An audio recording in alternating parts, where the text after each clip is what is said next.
Movie के start में हम एक कपल को देखते हैं जिनकी मैरिड लाइफ कुछ अच्छी नहीं जा रही होती है। उसको तरोताज़ा करने के लिए ये लोग फैसला लेते हैं कि ये अपने कैबिन में जा कर के कुछ समय बिताएंगे ताकि वहाँ पे ये सब कुछ ठीक कर सकें। अब यहाँ पे गैरल्ट अपने साथ हथकड़ी लेकर के भी निकल जाता है। जब ये लोग अपने कैबिन की ओर जा रहे होते हैं तब रास्ते में इन्हें एक कुत्ता दिखाई देता है जो कि एक जीव को खा रहा होता है और हमें पता चलता है कि ये कुत्ता काफ़ी आदमखोर है। इसके बाद जब वो लोग अपने कैबिन में पहुँचते हैं तो जैसी वहाँ पे रखे पुराने मीट को बाहर लेकर के आती है और उस कुत्ते को ऑफर कर देती है, लेकिन गैरल्ट इन सब बातों पे ज़्यादा ध्यान नहीं देता है। इसके बाद जैसी एक प्यारा सा सूट पहनती है और इस बीच हम गैरल्ट को भी देखते हैं जो वहाँ पे वाइग्रा की गोली खा करके आ जाता है और इसके बाद ये लोग इंटीमेट होना शुरू करते हैं। लेकिन इससे पहले गैरल्ट अपनी वाइफ जेसी के हाथों को बेड पे बांध देता है उन हथकड़ियों की हेल्प से।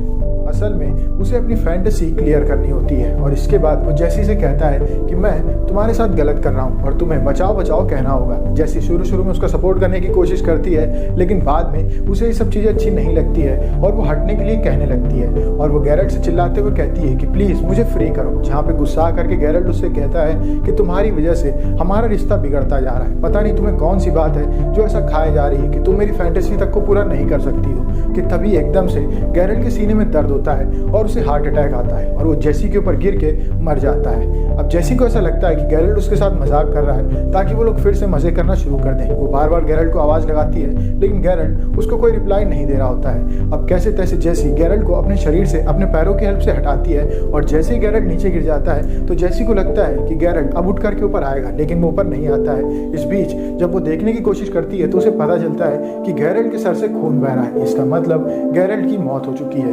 अब जेसी काफ़ी ज़्यादा घबरा जाती है और वो चिल्ला के वहाँ पे लोगों को बुलाने की कोशिश करती है, लेकिन उनका कैबिन जंगल में इतना अंदर होता है कि वहाँ पे उनके आसपास कोई भी नहीं होता है। चिल्ला करके जैसी थक जाती है और उसकी आंख लग जाती है। जब उसकी आंख खुलती है तो वो देखती है कि वहाँ पे कोई आया है और ये कोई और नहीं वही डॉग होता है जो उसके घर के बाहर खड़ा रहता है। वो डॉग वहाँ पे आकर के गैरल्ट को खाने की कोशिश करना शुरू कर देता है। जैसी उसको रोकने की काफ़ी कोशिश करती है लेकिन वो कुछ भी नहीं कर पाती है क्योंकि वो बंधी हुई है। इस बीच हम देखते हैं कि गैरल्ट अपने आप उठ गया है। जैसी काफ़ी ज़्यादा खुश हो जाती है कि गैरल्ट जिंदा है, लेकिन असल में ये तो बस उसकी एक इमेजिनेशन होती है। गैरल्ट उसके पास आकर के खड़ा होता है और उससे कहता है कि तुम यहाँ पे फंस चुकी हो और तुम यहीं पे मर जाओगी।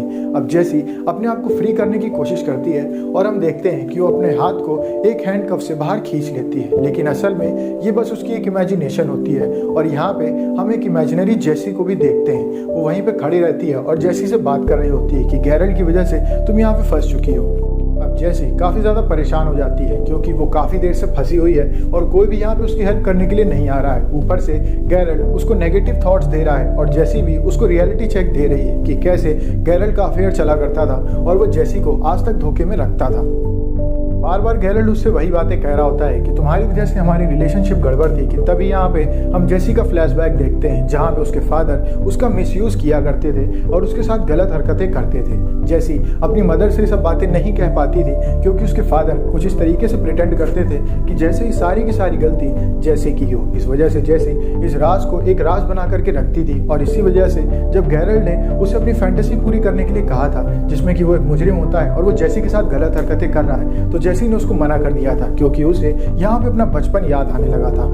अब इसके बाद हमें फिर से अभी का समय दिखाया जाता है जहाँ पे लगभग काफ़ी घंटे हो चुके हैं और जेसी अब थक चुकी है। उसको प्यास लगी है लेकिन वो पानी नहीं पा रही है। तभी उसके बगल में बैठी जेसी उसको बताती है कि तुम्हारे बेड के ऊपर जो शेड है उसके ऊपर एक ग्लास रखा हुआ है। ये ग्लास गैरल्ट ने तब रखा था जब उसने वाइग्रा की गोली खाई थी। अब उस ग्लास को तो जेसी खींच लेती है लेकिन वो पानी नहीं पी सकती है क्योंकि ग्लास को वो अपने मुंह के पास नहीं ला पा रही है। ऐसे में उसे याद आता है कि उसने जो नया सूट पहना हुआ है उसका टैग वहीं पे पड़ा हुआ है और उसके प्राइस टैग को वो रोल करती है और एक पाइप में तब्दील करती है और इसके बाद वो पानी को पीने की कोशिश करती है, लेकिन उससे इमेजिनरी जेसी कहती है कि पूरे पानी को मत पी जाना वरना बाद में तुम्हें दिक्कत हो सकती है। अब इसके बाद वो बचे हुए पानी को फिर से ऊपर रख देती है।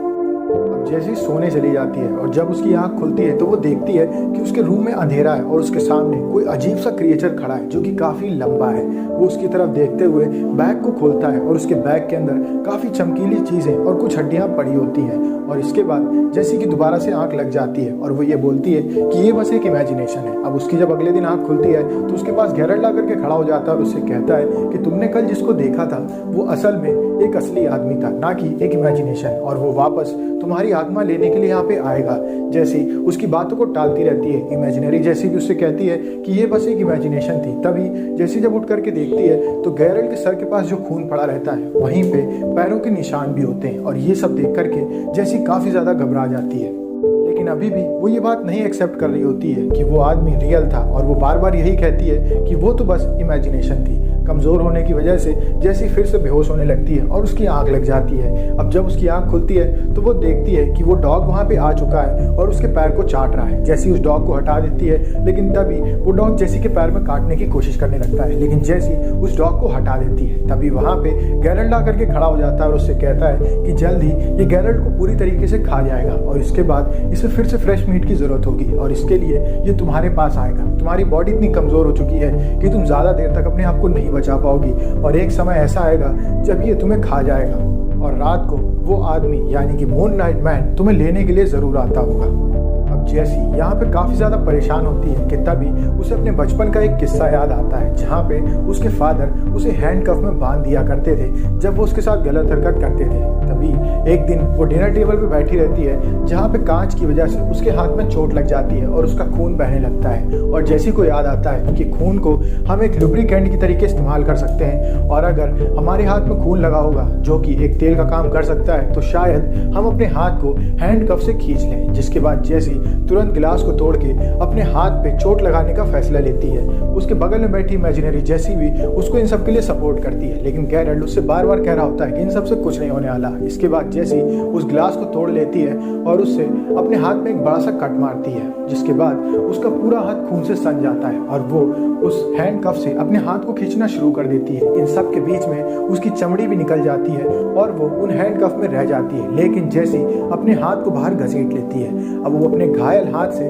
अपने फ़ोन को खींचती है और बाहर किसी को फ़ोन करने की कोशिश करती है, लेकिन वहाँ पे नेटवर्क नहीं होता है, और वो कैसे तैसे हैंडकफ की चाबियाँ पा जाती है और अपने दूसरे हाथ को आज़ाद कर लेती है। और इसके बाद वो वहाँ पे रखे सैनिटरी पैड से अपने हाथ को कवर कर लेती है ताकि उसका हाथ ठीक होने लगे।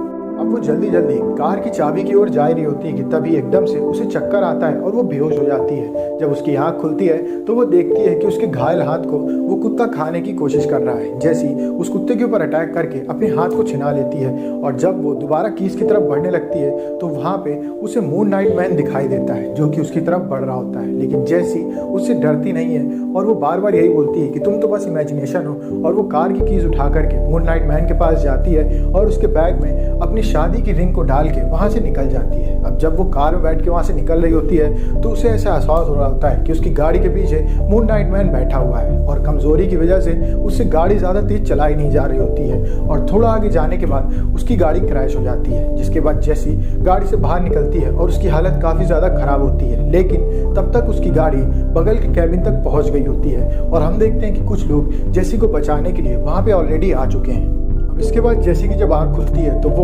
हॉस्पिटल में होती है और उसका इलाज हो गया होता है। अब जैसी से पूछताछ होती है जहाँ पे जैसी बताती है कि उसे उस रात के बारे में कुछ भी याद नहीं है। अब जैसी की दिमागी हालत देखते हुए जहाँ पे वो लोगों को खुद ही इमेजिन कर लेती है, उसके ऊपर डॉक्टर भरोसा कर लेते हैं और एक रिपोर्ट बनती है जिसमें कि उस रात के बारे में जैसी को कुछ भी नहीं पता है, ये कह दिया जाता है। अब गैरल्ट के पैसे जैसी को मिल जाते हैं और वो उनकी हेल्प से एक चैरिटी डाल लेती है जहाँ पे वो अब्यूज्ड बच्चों की काउंसलिंग करती है। लेकिन इन सब के बावजूद भी जब भी वो रात को सोने जाती है तो उसे अपने रूम में वो मून लाइट मैन दिखाई देता है और वो बार बार डर के उठ जाती है। हमें यहाँ पे ये भी पता चलता है कि जैसी ने पुलिस वाले को अपनी वेडिंग रिंग के बारे में बताया होता है, और जब पुलिस वाला कैबिन में गया होता है तो वहाँ पे उसकी वेडिंग रिंग नहीं मिली होती है। इसका मतलब उसने अपनी रिंग किसी को रियल में दी है, और कोई सच में ऐसा था जो वहाँ पे उसकी आत्मा को लेने के लिए आया था। लेकिन जैसी को अपने सवालों का जवाब नहीं मिल रहा होता है कि तभी एक दिन न्यूज़पेपर में उसी आदमी की फोटो बनी होती है और उस आदमी का नाम भी लिखा होता है, और हमें पता चलता है कि असल में एक आदमी ऐसा है जो कि एक बीमारी से ग्रसित है, जिस वजह से उसका शरीर अजीब तरीके से फूल गया है, और वो लोगों की कब्रें खोद करके उनकी अंगूठियां निकाला करता है और उनको मार करके उनकी उंगली काट लेता है, और वही आदमी जैसी के पास आया था। अब जैसी उस आदमी की सुनवाई पे कोर्ट में जाती है, जहाँ पे उस आदमी को देख करके वो कहती है कि मैंने तुम्हें जितना बड़ा सोचा था तुम मुझसे काफ़ी छोटे निकले, और इसके बाद जैसी वहाँ से बाहर आ जाती है और ये मूवी यहीं पे ख़त्म हो जाती है। अगर आपको वीडियो अच्छी तो वीडियो को लाइक करें, चैनल को सब्सक्राइब करें। मिलते हैं आपसे नेक्स्ट वीडियो में, तब तक के लिए stay safe, stay healthy, bye bye.